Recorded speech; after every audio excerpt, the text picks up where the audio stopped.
All right. Well, good morning, Professor Boyagoda. It is very nice to see you, Good but morning, Alexander. it is not Likewise. it is not nice to see you outside of your very nice office.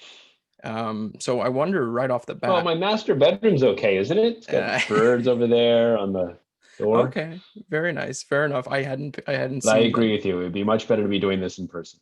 Absolutely. So that leads me to my first and most obvious, expected question, which is how are things from an instructor's point of view? I believe you were teaching a course this semester, or have I got it off? Have I got it wrong? Well, no, this semester I am supervising a series of independent studies that began in person and then shifted online, as did so much else in the university these days. Next term, I'm teaching a couple of classes, one for St. Michael's College and one for the English department here at the University of Toronto, both of which will be, I think, basically entirely online, my lecturing or chatting online like this.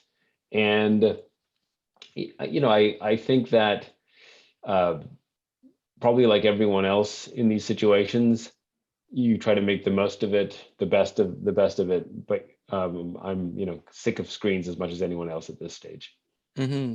Yeah, I find that as a student, it's tricky because if you don't have the requisite interest, because maybe it's a compulsory credit or whatever it happens to Mhm. be, it's very hard to get behind it. I'm in that boat with one class of mine.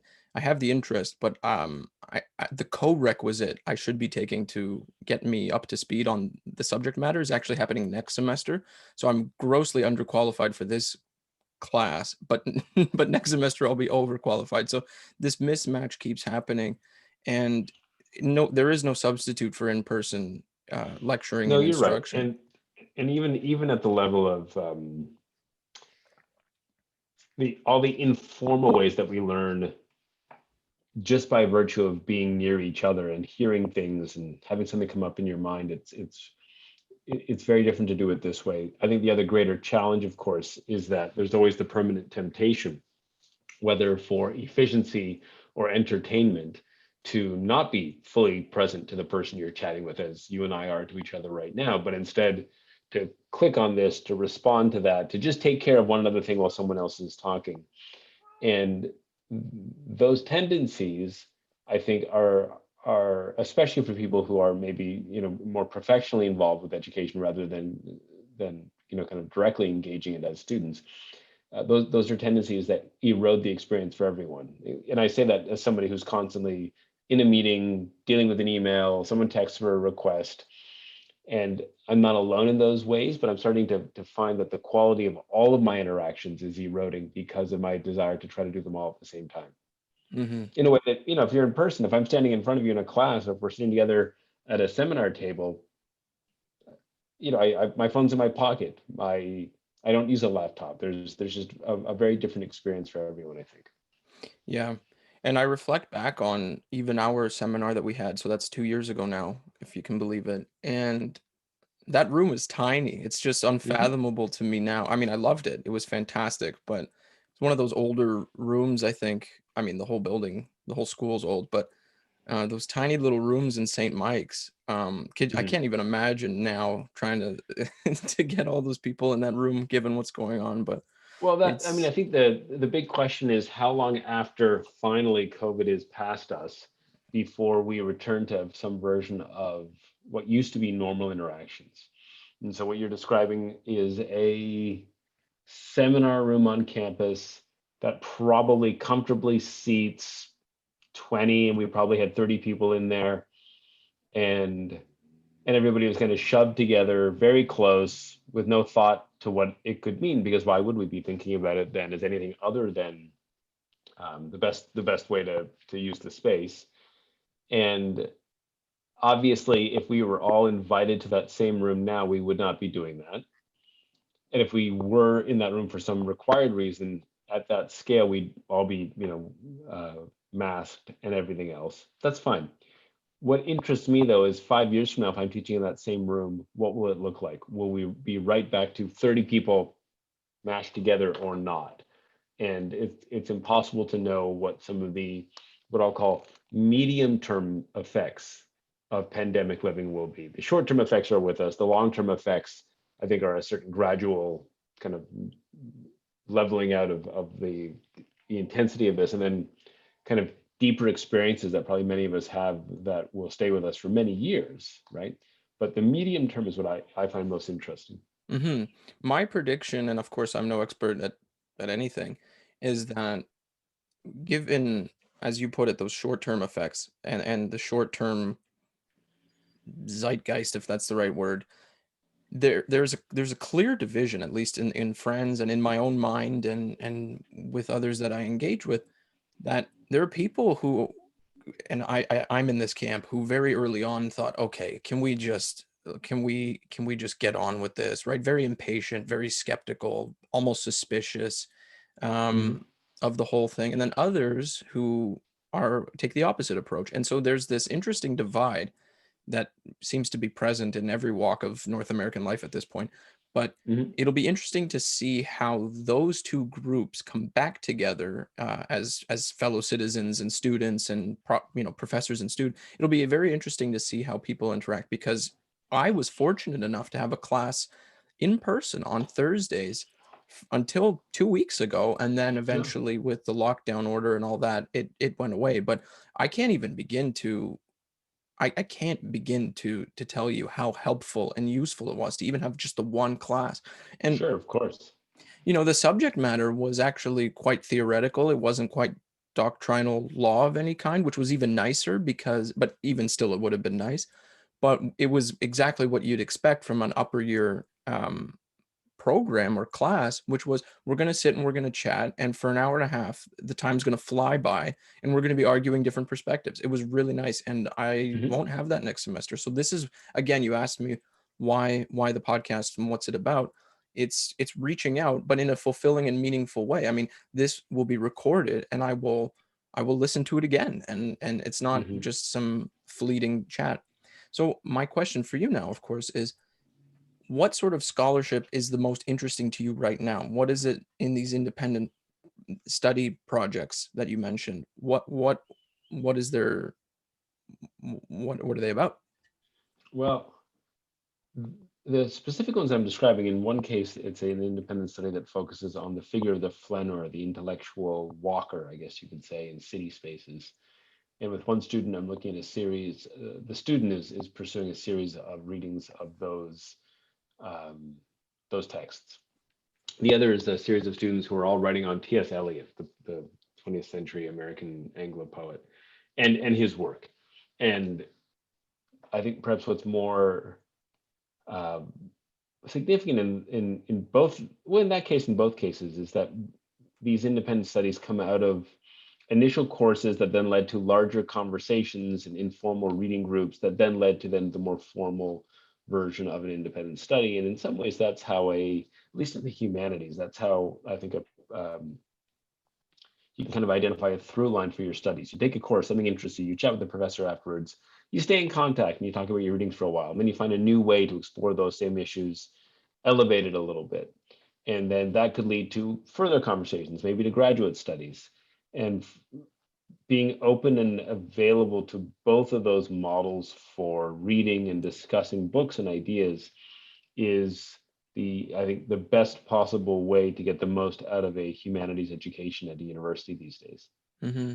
Well, what was disappointing, frankly, about how it was designed, at least at U of T, probably other schools as well, was you left right as it got interesting, like right Hmm. in third and fourth year, when the course material took on an identifiable form and shape and introduced these new avenues.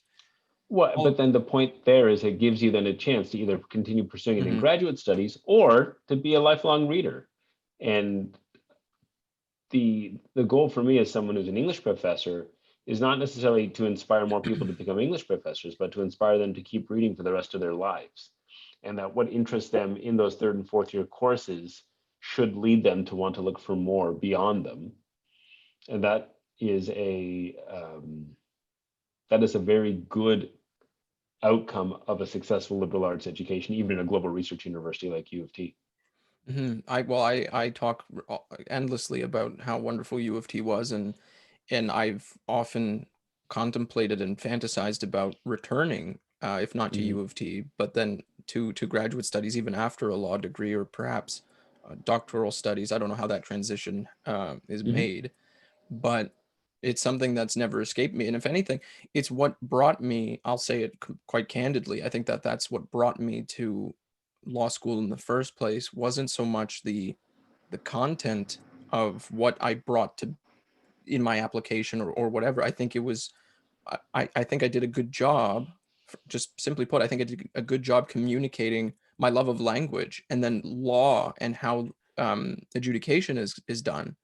It Hmm. fascinates the nerdy philologist in me. So that's what I just said. Like, listen, I this is my background. I absolutely love English and storytelling, and the law is one kind of story. Some find it boring. I find it fascinating, but that love of literature will never escape me. And so, job well done, professor. But Well, thank you. Not just me, I'm sure, but thank you. I as for reading, what I did since March, because I know we like to chat about what's been on our tables. Behind me, I guess the camera's inverted. So Lord of the Rings. I've been a Hmm. fan, or a self-proclaimed fan, of Lord of the Rings, and I've only ever read them in sort of spaced out intervals. I never actually start to finish read through them. Hmm. And so a couple of weeks ago I finished them, and that was interesting. But Prin is next on my agenda, Oh, and good. it too is underneath and behind me. So Right. that's my winter Well, reading. I think one of the consequences of our confined moment is that for those that do like reading, it does provide maybe an occasion to commit to some larger project. One of my kids has started into the Dune series, for example. I've been reading a lot of books about ancient Rome lately, Mhm. and there's an interest there in and of itself, but there's also just a desire perhaps to take on some larger project as a way to justify what otherwise can feel like slack time. If you're not visiting with people, if you're not going out, if you're not doing this, if you're not traveling, et cetera, et cetera, and you want to do something other than just watch more TV, I think committing to something larger, a series, a theme, a subject, an area is a good way to make good use of this time that we all have these days. Mhm. I have three quick questions, and I think that'll Sure. take us to our end point. So let me list them here. The first question is about something that stuck with me since we had our seminar, which is the notion of an HBO novel, which is I think a Yeah. turn of phrase that you coined, and I can I can kind of understand what that means. I've watched plenty of HBO, and I've read a bunch of novels. So I'm wondering if you could speak to what you would how you would define that, if you could give that a Sure. definition. That's question number one. Question Hmm. number two is about print and how that Hmm. came to be, because we haven't fleshed that out, I don't think. I'd like to learn more about it so I can go into reading it in a more informed Hmm. way. And then my final question is about just generally, if you could make a prediction about how the field of English literature, how you might project it to develop in the next 5 to 10 years. What are some emerging trends? Something like that. Sure. So Okay, I can HBO. I can do all of those things, and I'll just say, and as you know, Alexander, I have a an administrative day job that often gets in the way of our getting to have these kinds of conversations. I'm going to answer these in about 6 minutes because I've just received another note that I was complaining about earlier, asking me to deal with a rather time-sensitive thing at 10:30. So I'll do No this in five problem. minutes. Terrific. HBO novels. I believe, in a class with you about American literature, discussing the fact that there are two kinds of novels in the world. I would argue there are diagnostic novels that capture something about our lives, about the moment we're in. There are symptomatic novels, novels that Hmm. are kind of more indicative of certain trends, but don't try to say anything else about them. They just try to reflect them back to you. And HBO, by that I simply mean prestige television normally does what?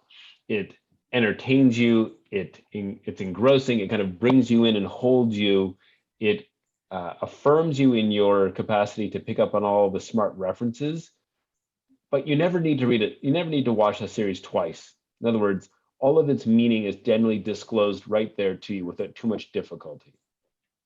Fiction that does that I call HBO fiction. It's entertaining, it is intelligent, it is engrossing, but you never really struggle with any of it. You never need to go back and find out, well, what did this really mean? What did that really mean? So in other words, it's more symptomatic, Hmm. reflecting back to you instead of being diagnostic. Original Prin is my third novel, and it's the novel in which I would say I pursued in ways that I haven't before, a more autobiographical vein. I describe the novel as a cracked autobiography, in that the main character, Prin, is not me, but certainly has a life that I could imagine inhabiting. And I think that the reason why I started to think in those terms and then ended up with the novel that I wrote was that I had written immediately before Print a biography of a neoconservative Catholic priest named Richard John Newhouse. And I'd spent however many years immersed in someone else's life to write that biography, which came out in 2015. At the same time, my editors were always challenging me to draw on more than simply my intellectual life, that I had a family life and a religious life that also mattered to me, but I never really went to either of those places. So I think, Alexander, if you put those 2 points together, you may have a sense of how and why I ended up writing Original Print. I was probably sick of researching someone else's life, and I felt the challenge from my editors to do more than only use my mind. And so, what is the result? The result is a novel that, while I hope it's still intellectually engaging, uh, also in a way that my earlier fiction has not, perhaps draws more profoundly on my own experiences as somebody with a big, happy, intense family, and somebody who takes the life of faith very seriously. And so all of that together inspires the novel itself, but then in a cracked way, because of course it begins by noting that on New Year's Day, Prin went to the zoo 8 months before he became a suicide bomber. Prin went to the zoo with his family, and so that, as an opening premise, suggests that it's cracked autobiography rather than anything I have or ever will experience directly that way. Final question about English studies. I would maybe just say that people will always read books. I would point to Faulkner's 1951 or 52 Nobel Prize address, where he notes that even at the end of nuclear annihilation, there will still be one noise, and that's the noise of a person telling a story. That we are inherently storytelling creatures. So no matter what goes on in our discipline, people will keep reading stories.